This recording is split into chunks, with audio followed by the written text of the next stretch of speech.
అదే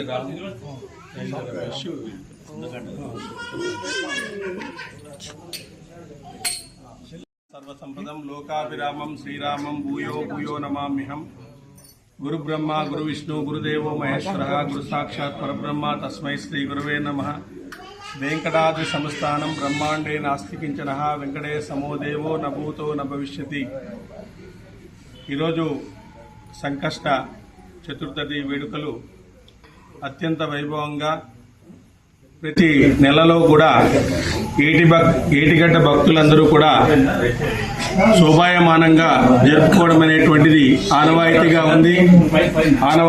ఉంది. ఈరోజు సాఫ్ట్వేర్ రాము గారు, తర్వాత రైల్వే రమేష్ గారు, తర్వాత ఉపాధ్యాయులైనటువంటి శేఖర్ గారు, వీళ్ళందరూ కూడా సంయుక్తంగా ఏటిగడ్డలో అత్యంత వైభవంగా సంకష్ట చతుర్థి వేడుకలు మన రామకృష్ణ అన్న గారు, తర్వాత అనేక మంది కలిసి మోహన్ సార్ గారు అందరూ కలిసి, శ్రీకాంత్, వీళ్ళందరూ కలిసి దేదీప్యమానంగా నిర్వహించడం అనేటువంటి జరుగుతుంది. మరి ఇలాంటి కార్యక్రమాల్లో మనమందరూ కూడా పాల్గొనాలి. ఎందుకంటే 84 లక్షల జీవరాశుల్లో మానవ జన్మ లభించడము చాలా కష్టం. మానవ జన్మ లభించాలంటే చూడండి, 84 లక్షల జీవరాశులను దాటాలి మనం. అంటే అన్ని జన్మలు ఎత్తింటే తప్ప అన్ని జన్మల నుంచి వచ్చినాం మనం. మానవ జన్మ రావాలి అంటే 84 లక్షల జీవరాశుల్ని మనం దాటి మానవ జన్మలోకి వచ్చినాం. అంటే ముందు జన్మలో మనం పుణ్యం చేసింటే తప్ప మనకు మానవ జన్మ అనేటువంటిది లభించదు. కాబట్టి ఆ మానవ జన్మ లభించాలి అంటే మనము ఎంతో పుణ్యం చేసినాం. మరి మానవ జన్మ నుంచి మహోన్నతమైనటువంటి జన్మ లభించాలి అంటే, మహోన్నతంగా ఉండాలంటే మానవ జన్మ తర్వాత మంచి జన్మ, ఇంకా మంచి జన్మ రావాలంటే, ఒక సంస్కారవంతమైనటువంటి జన్మ రావాలంటే ఇలాంటి పూజలను మనం జరుపుకోవాలి. ఇలాంటి పూజా కార్యక్రమాల్లో పాల్గొనడం వలన భగవంతుని యొక్క అనుగ్రహం మనకు కలుగుతుందన్నమాట. గణపతి అంటాడు ఏమిటంటే, నాకు సువర్ణ పూజ కంటే గరిక పూజ ముఖ్యము అంటాడు. నాకు సువర్ణమాల తీసుకురావద్దండయ్యా, నాకు గరికమాల చాలు అంటాడు. అంటే గరిక అనేటువంటిది ఎక్కడైనా దొరుకుతుందన్నమాట. సువర్ణమాల కుట్టించుకొని రావాలి, మనమంతా పోయి దానికి డబ్బులు ఇచ్చి రావాలి. కానీ ఉచితంగా దొరికేటువంటిది ఏదైతే ఉందో నాకు పెట్టండి అని చెప్తాడు. అంటే గణపతి ఉన్నదాంతో ఉన్నది ఏదైతే దొరుకుతుందో దాంతో మీరు సంతృప్తిగా ఉండండి అని చెప్తాడు అన్నమాట. అనవసరమైనటువంటి ఆశలకు పోకుండా ధర్మబద్ధంగా సంపాదిస్తూ, న్యాయబద్ధంగా సంపాదిస్తూ, భగవంతునికి మీరు 1 రూపాయి ఇచ్చినా కూడా 1,00,000 రూపాయలతో సమానం అన్నమాట. చాలా మంది చాలా డబ్బులు ఇవ్వాల భగవానికి అని చెప్పేసి అన్యాయంగా సంపాదిస్తూ ఉంటారు. ఆ అన్యాయం డబ్బు తీసుకోడు.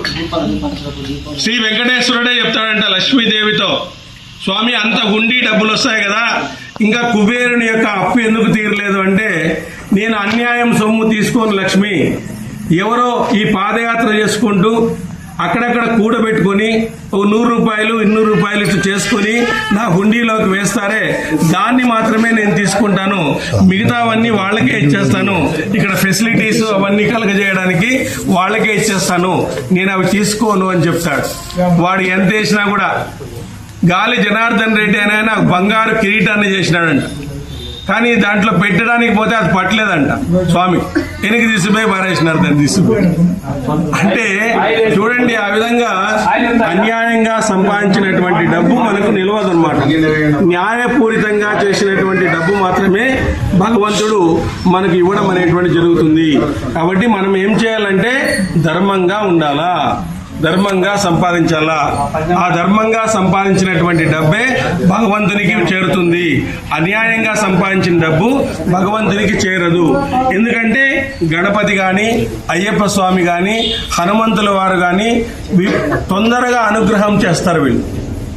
వీళ్ళకి రిస్ట్రిక్షన్స్ ఏమీ లేవు. శ్రీరామనామాన్ని చెప్తే హనుమంతుడు తొందరగా అనుగ్రహిస్తాడు. ఓం గం గణపతియే నమః అంటే గణపతి దేవుడు కూడా మనకు తొందరగా అనుగ్రహాన్ని ఇస్తాడనమాట. అలాంటి అద్భుతమైనటువంటి గణపతి గణాలకు అంటే గణాలు అంటే ఏమి అంటే ఇంగ్లీష్లో ఏమంటారంటే కణాలు అంటారు వాటిని, అంటే సెల్స్. మన శరీరంలో ఉండేటువంటి అన్ని సెల్స్ కి ఆయన అధిపతి అనమాట. మహావిష్ణువు ఆయనకి మేనల్లుడు అవుతాడు, మేనమామ అవుతాడు. మహావిష్ణువు ఆయనకి మేనమామ అవుతాడు. అంటే మహావిష్ణువు యొక్క పోలికలు ఉంటాయన్నమాట. అందువల్లే ఓంకారానికి ఆద్యుడిగా ఉన్నాడు. ఓంకారానికి ఎవరు ఆద్యుడు అంటే ఈయన అనమాట. ఒకసారి గణాధిపత్యం కావాలని సుబ్రహ్మణ్యేశ్వర స్వామి గణపతికి ఒక పోటీ పెడతారు. ఎవరైతే 3 కోట్ల తీర్థాలతో మునిగి తొందరగా వస్తారో వాళ్ళకి గణాధిపత్యం ఇస్తాను అని చెప్తాడు ఈశ్వరుడు. అప్పుడేం చేస్తారంటే ఈయన కుమారస్వామి నెమలి వాహనం మీద ఫాస్ట్ గా వెళ్ళిపోతాడు. ఈ గణపతి చాలా బరువు కదా, ఆయన తొండం ఉంటుంది, విపరీతమైన పొట్ట ఉంటుంది, నేనేం చేయాలా అని చెప్పేసి, నేను ఎలా పరిగెత్తేది, ఎలా తొందరగా వచ్చేది అని చెప్పేసి అనుకుంటే అప్పుడేమైతుందంటే నారదుని పిలుస్తాడు.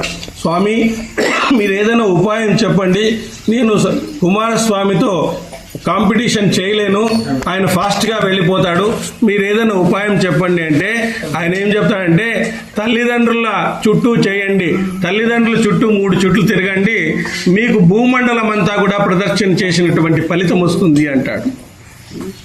మీకు భూమండలం అంతా చేసినటువంటి ఫలితం వస్తుంది అని చెప్తాడు. అప్పుడు పార్వతీ పరమేశ్వరులను కూర్చోబెట్టి 3 సార్లు తిరుగుతాడనమాట. 3 సార్లు తిరిగితే ఈ కుమారస్వామి ఏ నదికి పోయింటాడో ఆ నదిలో నుంచి గణపతి దేవుడు టవలేసుకుని వస్తా ఉంటాడు. ఆయనకి ఆశ్చర్యం అవుతుంది. నేను ఏ నదిలోకి పోయినా అప్పుడే ఆయన స్నానం చేసి వస్తున్నట్టుగా కనబడుతుంది, ఇదేదో మాయగా ఉందని చెప్పేసి మళ్ళీ వస్తాడు. వచ్చిన తర్వాత తప్పును తెలుసుకుంటారు.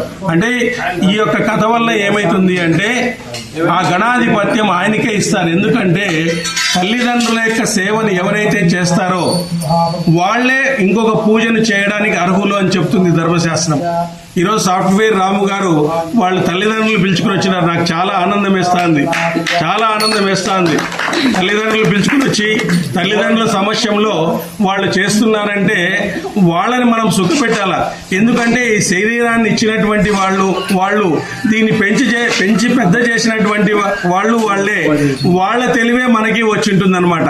ఇన్ని ఇచ్చినటువంటి వాళ్ళని ఎప్పుడైతే మనం సంతృప్తి పడతామో గణపతి కూడా సంతృప్తి పడతాడు. చూడండి, శివ పార్వతుల చుట్టూ ఆయన తిరగడం వల్లే ఆయనకు గణాధిపత్యం అనేటువంటిది లభించింది. కాబట్టి ఆ విధంగా చూడండి, ఆయనలో చూడండి ఏనుగు ముఖము ఉంది, మనిషి ముఖము ఉంది, ప్రకృతి ముఖము ఉంది. అంటే సర్వ దేవతలు గణపతిలో ఉన్నాయి. కాబట్టి ఆయన్ని మొట్టమొదట మనం ప్రార్థించడం వల్లే మనకు శుభాలు జరుగుతాయి. అందువల్ల ఒక నెలలో వచ్చేటువంటి సంకష్ట చతుర్థి ఒకసారి ఏమైందంటే ఇంద్రుడు ఆకాశ మార్గం గుండా వస్తూ ఉంటే మనం లేయాల, ఆమె చనిపోయింది. ఏం చేయాలంటే అప్పుడు నారదుడు చెప్తాడు, ఆ శవాన్ని తాకించినా కూడా అది లేస్తుంది స్వామి అన్నాడు. చూడండి, ఆ శవాన్ని తాకించినా కూడా లేస్తుంది. అంటే వాళ్ళ శవం తీసుకుపోతుంటే అప్పుడు ఇంద్రుడు, స్వామి ఒకసారి ఇట్లా తాకించి వెళ్ళండి ఈ పుష్పక విమానానికి, నేను అర్జెంటుగా అమరావతికి వెళ్ళాలా. అంటే అమరావతి అంటే మీరు విజయవాడలో ఉండేది కాదు, అక్కడ పైన ఉండేటువంటి ఇమ్మీడియట్ గా మీటింగ్లు ఉన్నాయని చెప్పేసి స్వర్గంలోకి వెళ్ళాలా, ఒకసారి తాకించండి అంటే ఆ తాకించినారంట. తాకిస్తూనే అది ఇక్కడ జరుగుతుంది. తర్వాత మనము ఇక్కడ చౌడమ్మ గుడిలో మనము రామాయణాన్ని చేశామన్నమాట. కంసలపేటలో రామాయణాన్ని 2 years గా అక్కడ చేశాము. యుద్ధకాండ పూర్తి అయిన తర్వాత ఈ నెల 20, 22 శ్రీరామ పట్టాభిషేకం చేస్తున్నారు. అంటే రామాయణాన్ని చదివి శ్రీరామ పట్టాభిషేకం చేస్తున్నారు. మామూలుగా శ్రీరామ పట్టాభిషేకం ఎక్కడో చేస్తారు, కానీ రామాయణాన్ని చదివి చేస్తున్నారు అన్నమాట. అందువల్ల వాళ్ళందరూ కూడా మనల్ని అందరూ చేస్తున్నాం. మేము యుద్ధకాండలో 21, 22వ తారీఖు కంప్లీట్ గా మీరందరూ కూడా ఏటిగడ్డకు అక్కడ చౌడమ్మ గుడికి రావాల్సిందిగా మరీ వాళ్ళు విజ్ఞప్తి చేసినారు. ఆ కమిటీ వారు, అక్కడ ఉండేటువంటి స్వాములు అందరూ కూడా మనకు విజ్ఞప్తి చేశారు కూడా వచ్చి అటువంటి కార్యక్రమాల్లో పాల్గొనండి. మార్నింగ్ 9 కి స్టార్ట్ అవుతుంది. తర్వాత 1 గంటకు ముగుస్తుంది. శ్రీరామ పట్టాభిషేకము అరుదైనటువంటి సన్నివేశము. ఎంతో మంది ఋత్వికులు అందరూ కూడా వస్తున్నారు. పెద్ద పెద్ద వాళ్ళందరూ కూడా అక్కడ వస్తున్నారు. చాలా వైభవంగా చేయాలని చెప్పేసి నిర్ణయించినారు. అందరూ కూడా మీరు రండి, అందరూ కూడా ఆహ్వానం పలుకుతున్నారు. మనం కూడా అందులో భాగంగానే ఉన్నాం. ఏటిగడ్డ బృందం ద్వారా ఆ కార్యక్రమాలన్నీ కూడా పాలు పంచుకుంటున్నాం. వాళ్ళు మనం అందరూ కలిసి సంయుక్తంగా అక్కడ చేయడం అనేటువంటి జరుగుతుంది.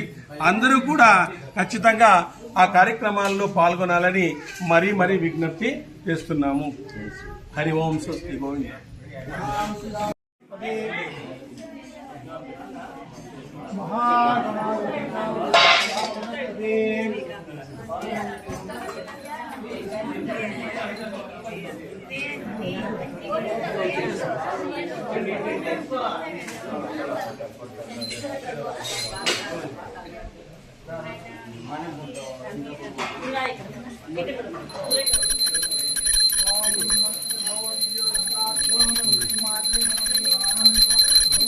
శ్రీకాంత్ ఇట్లా నాకు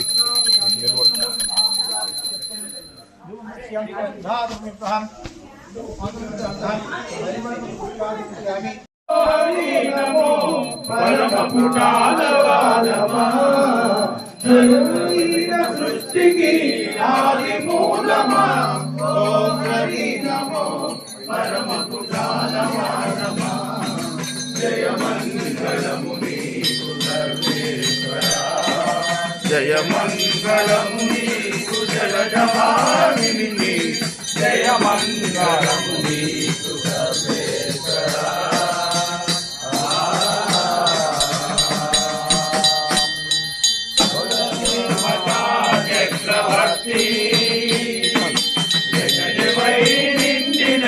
విశ్వమూర్తి సకల దేవతా చక్రవర్తి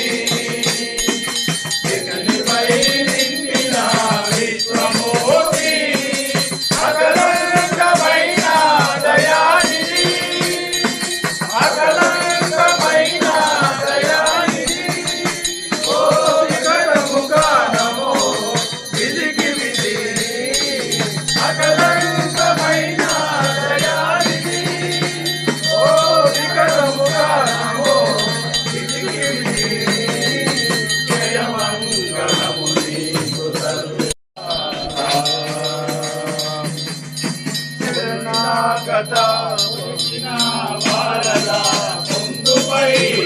నీలే